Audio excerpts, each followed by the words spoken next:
And for our last speaker this morning, Sergey Shykevich is a threat intelligence group manager at Checkpoint. Sergey. Hello, everyone. Great to be here. And in the next 15 minutes, I will talk about a research we did recently about AI and elections and what we found in this research. So first of all, a bit about the scope of our research. We took and surveyed different elections that took place worldwide between September 2023 and February 2024, and tried to see whether there are clear hints of AI use as part of candidates' campaigns before the elections. Our threshold was mostly whether we saw some media news or mentions about those campaigns. Because in every elections campaign, there is some attempts or small attempts, small fake profiles, such stuff. Our threshold was whether those things made it to the media. And we found that almost a third of the surveyed elections, there were a relatively significant use of AI as part of the candidates' campaigns before the elections.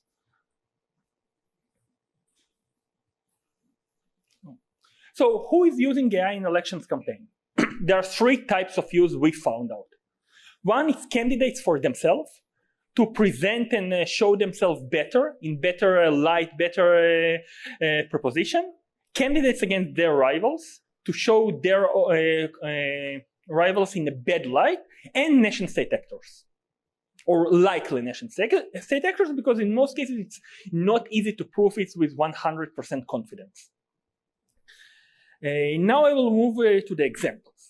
So one interesting example, it's about Slovakia, that it's a very polarized country, and just recently there was an assassination of the leader of the country who won those elections. But the elections happened in September 2023. Those were polarized elections like in most European countries now, between pro-Russian candidate and a pro-EU or progressive candidate there. And 2 days before the elections, a conversation between the pro-EU or progressive Slovakia leader, Michal Simička, and local journalist was published in social media. And this conversation was shared in thousands of shares in Slovakian social media, including by former parliament members and different celebs and such stuff. And what was in this conversation? It's criticism by the candidate of local voters, a lot of kind of dirty jokes and discussion about buying votes from a Roma minority, about child pornography, and a lot of inappropriate stuff from a candidate to presidency. As I mentioned, it was shared a lot. And what is interesting, it was published 2 days before the election. And in Slovakia, there are 48 hours pre-election moratorium period. So neither media nor candidates can publish anything, any replies, responses connected to elections. So he didn't have a chance to reply and deny that it's not him. That's important to mention. It wasn't him. It was an audio conversation. And difficult to tell whether that's what influenced the elections or not, but his opponent won the elections. The pro-Russian candidate that just a month ago was assassinated in Slovakia. Most of the assumption claims that likely it was some Russia intervention in the elections. Again, very, very difficult to prove it, but many hints lead to this. So that's one case of how nation-state actors try to intervene and use AI. And deepfake and voice cloning. Here, by the way, it was just voice cloning. Another case, it's a bit different in Taiwan in presidential elections in last January. There were 2 stages, and that's interesting because it's not a clear deepfake of the candidate, something like this. On the first stage, 300-page ebook of Tsai Ing-wen was published, The Secret History of Tsai Ing-wen, and in it widely was circulated in social media and in emails. It was sent as a spam email to many, many people in Taiwan, and it contained scandalous allegations about a sexual life of the candidates. Let's say it this way. That was one stage. On the second stage, dozens or even hundreds of videos on all social media, Instagram, YouTube, TikTok, appeared featuring AI voice reading this book. And in different voices, in this book, basically, fake book became a script of generative AI deepfakes and voice cloning and just voice reading in pre-campaign social media campaigns. That's another case. Most assumption here also claims that it's China behind this campaign. A different type case is Argentina, that we heavily saw AI between Massa and Milei. See here an example of how Massa, the candidate who lost the elections, is portrayed and depicted by both sides. On the left, you see how he used AI to describe himself and to use a graphic design instead, graphic design or just AI. And on the right side, you see how Milei campaign described him, Massa. Like a dictatorship Chinese leader, Mao Zedong, let's call it, or some Chinese leader. Again, both candidates use AI. Also, we can see this video. It was widely circulating in social media, in the dedicated Instagram accounts about Milei.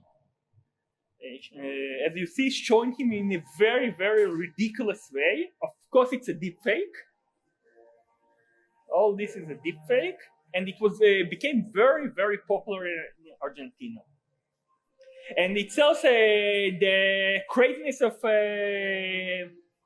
Milei is not a good thing; it's a danger. Don't vote Milei. And it's just one of the videos of, it was a dedicated Instagram account that kind of created many such videos and graphical deepfakes or photos. Next case, it's in Pakistan. In presidential election in last February, basically Imran Khan, the Pakistani former president, he's in jail for already a relatively long time. And his party, his political party, widely used AI to replicate his voice and to talk to the voters in his name. What happens that when his lawyers met him in the jail, he just wrote them transcripts. They went backwards to the political party, provided them the transcripts, and they used generative AI to create different, again, mostly it's not deepfakes by voice cloning, that him talking to his voters. And I don't know whether this thing led him, this party to win, but they also used the generative AI to declare the one of him winning the presidency. Is there an internet connection here? Yeah. मेरे पाकिस्तानियों, आपने कल vote देकर अपनी हकीकी आजादी की बुनियाद रखी है। मैं आप सबको इलेक्शन 2024 जीतने पर मुबारकबाद देता हूँ। मुझे आप सब पर पूरा भरोसा था कि आप वोट देने निकलेंगे। आपने मेरे भरोसे का मान रखा और आपके मैसिव टर्नआउट ने सबको हैरान कर दिया है। नवाज शरीफ एक कम ज़र्फ इंसान है जिसने ऑफिशियल नताइज के मुताबिक 30 सीट पीछे होते हुए भी विक्ट्री स्पीच कर दी है। कोई पाकिस्तानी उसे नहीं मानेगा और इंटरनेशनल मीडिया भी उस बेवकूफ़ी पर लिख रहा है। मेरे पाकिस्तानियों, आप सबने तारीफ रकम कर दी है। मुझे आप पर बहुत फख्र है। So you see, it's his pictures of winning the party, and his voice, his real voice, very close to his voice. I think and no one can really separate this kind of voice cloning from his voice, and it was his text. The next example is from the U.S., from preliminary elections in New Hampshire in last January. There were an interesting call of President Biden to his voters. You know the value of voting Democratic when our votes count. It's important that you save your vote for the November election. We'll need your help in electing Democrats up and down the ticket. Voting this Tuesday only enables the Republicans in their quest to elect Donald Trump again. Your vote makes a difference in November, not just Tuesday. If you would like to be removed from future calls, please press 2 now. So basically, President Biden's voice was used to convince voters not to vote in preliminary elections of Democratic Party in New Hampshire. It was a robocall that was sent to thousands or even tens of thousands of voters of Democratic Party there. And it was a robocall. And what is interesting, a month after it, it was discovered it's not Russians or not Trump, but someone from the Democratic Party did it.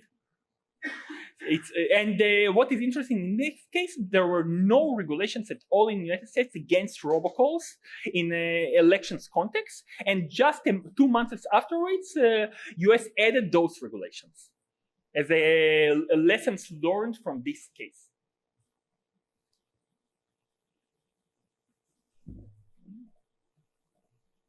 So to summarize, I showed you just several cases. We surveyed at least 12 different cases, also in Indonesia, in Poland, and in some other countries that we saw. One thing we see that what is dominant now and really working is audio. Most of the things that we saw and the examples I also showed you, most of them are not kind of very creative deep fakes. I think why? Because many people maybe still will not believe it's to deep fake, and it's much easier to believe to just audio, just to conversation that was recorded or something like this. Also, in almost all cases, we saw last minute use. In last 48 hours, or in some cases, in case I didn't show in India, it was the morning of the elections, for example. That there is no time for candidates to deny or to explain in some cases. And the third, that in most cases, it wasn't forbidden. It wasn't something illegal in the given country to do it, because there are no clear regulations that say it's a felony, it's illegal, you can't do it. That's some of the lessons we saw.